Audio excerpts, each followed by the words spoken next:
I wanted to be a doctor. So when I was 17, I entered pre-med. It's famously competitive, so I studied a lot. I had this routine. Wake up at 7 for lectures, study until 12 a.m., and then repeat every day. One day I was sitting on the couch at uni, and this guy from my class walks in, and he says, "I'm so tired, I studied until 2 a.m. And I thought, this guy studied more than me. So I went all out. I started studying 20 hours a day, every day for 9 months. I used to rub breath mints on my eyelids to keep me awake, which I do not recommend. So what was my result? Well, I got perfect grades and I got into medical school. I also had a mental breakdown because it turns out that sleep is rather important. But the funny thing is that when I entered medical school, the content doubled. So my strategy of studying 20 hours a day wasn't going to cut it, and studying 40 hours a day seemed challenging. And I wanted to enjoy my life too. So I had a problem. My methods got me excellent results, but at what cost? I tackled this in the nerdiest way possible. For the following several years, I read thousands of papers on learning. I adjusted my techniques daily, and I taught what I'd learned to the students I was tutoring at the time too. So I saw how it worked for me and for my students. I was so obsessed that I ended up going back to uni after finishing medical school to do my master's in education. And I realized that this cycle of working hard and getting inconsistent results and then feeling anxious and then compensating by working even harder, this is common and avoidable. A few years ago, I actually left my job as a medical doctor to teach these skills full-time. Now I work with thousands of people from over 100 countries, teaching them to learn more efficiently. So here's what I know now that just changed the game. Studying is not the same thing as learning. Studying is like reading a book or writing some notes. But you haven't learned it until that knowledge is in your head and you can use it. And there's different levels too. For example, regurgitating some facts is a lower level than a nuanced discussion or solving complex problems. Researchers sometimes talk about this as higher order versus lower order learning. And different types of studying can actually help to generate different orders of learning. Why does this matter? Years ago, I didn't know about this stuff. And I thought I was pretty good at studying. After all, I got into medical school. All that time and effort that I sunk in, it's just what you do, right? You work hard. Not quite. Imagine you're driving along and your car breaks down.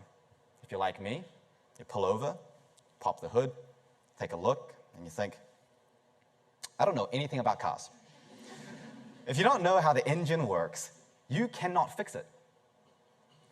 Most people know that learning is a process.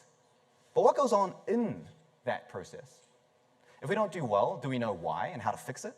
Or do we just guess and hope? It causes a lot of anxiety. Did I study enough? Oh, I hope this doesn't come up in the test. Where did I go wrong? What didn't I do well? Who's had those thoughts before?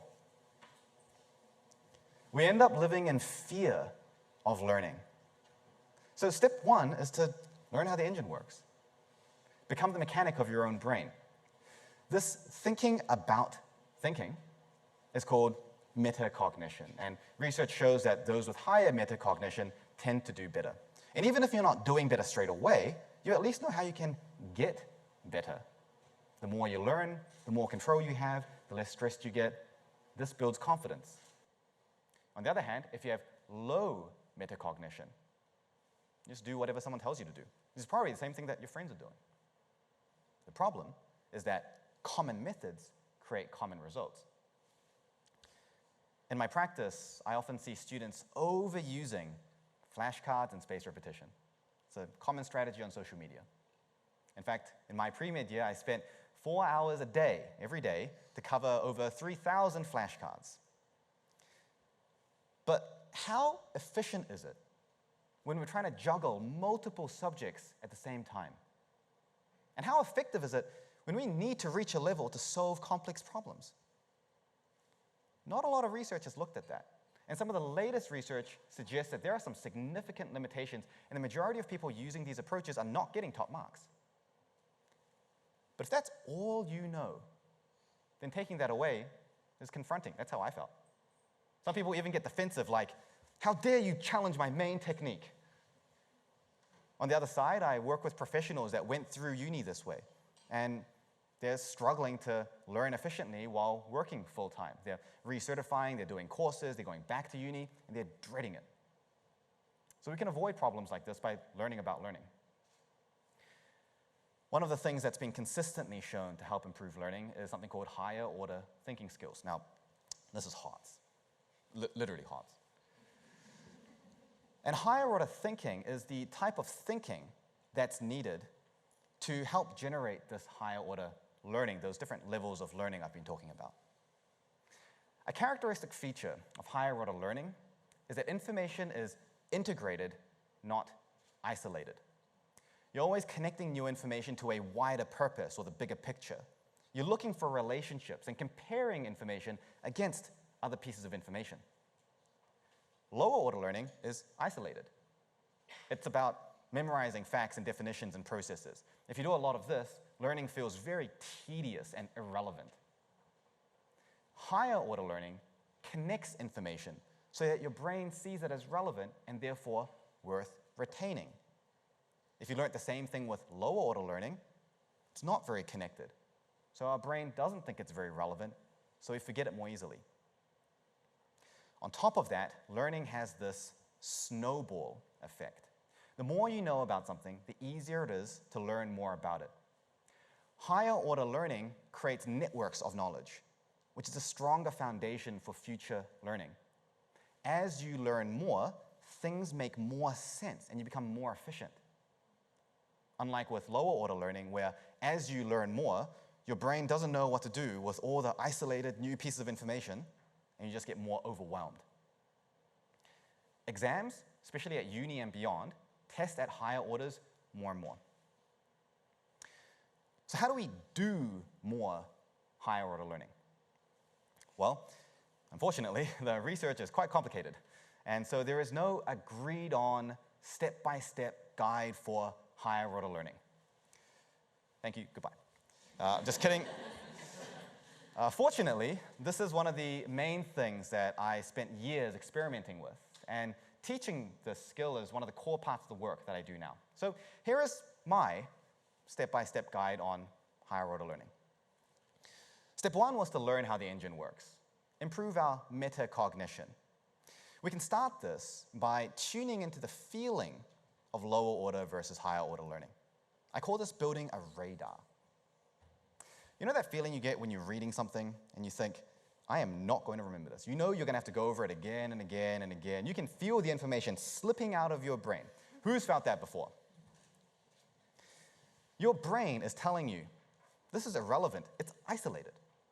So instead of just saying, oh well, smashing it into our notes to deal with later, and staying in that lower order, flick up into the higher order and make it relevant. So try this. Start a tally when you study and count how often you get this feeling. Some of you will realize this is the only feeling you have when you study. The goal is to reduce this number by about 10% every time you study. How?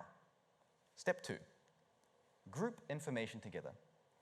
Grouping information forces us to compare and look for relationships to see if it makes sense to group them together. But it's not enough just to find relationships and make some groups. There are so many ways you could group information together. We need to think more deeply and prioritize the relationships so that we form the groups that make the most sense to us. So ask yourself, how important is this relationship compared to another, maybe similar relationship? What purpose does it serve? Often the groups that we will end up forming are different to how it's presented to us in lectures or textbooks. And this is normal because the way that we make sense of it is not always the same as the author or the lecturer. It takes real mental effort to not only find the relationships and the groups, but then to decide which relationships and groups are the most important for us. but that mental effort is the learning taking place. And that back and forth thinking is what higher order learning feels like. Step 1 was to build that radar. Step 2 was to flick into those higher orders using groups and relationships. Step 3 is to leverage our note-taking. Often the attitude we have towards writing notes is just on the page, out of mind. We don't really think about it. We just dump it in our notes so we feel better. Who does that? I used to spend hours every day studying by writing notes and learn nothing. Good note-taking should help our brain think, not help it avoid thinking. So don't write notes left to right sequentially down the page. I call this linear note-taking. The problem is that knowledge is not linear. So it's very difficult to express groups and relationships with linear notes. So experiment with some non-linear methods of note-taking. But even software and apps that can form maps and groups for us can make it too passive. We don't want relationships and lines and arrows to appear at the press of a button. We need to think about what groups we want to form, whether we want an arrow here, even how thick we want to draw the arrow if it's more or less important, because that's what higher order learning involves. It's rather difficult to do this if someone is speaking to you, like in a lecture, so I actually recommend practicing with books where you've got time to stop and think.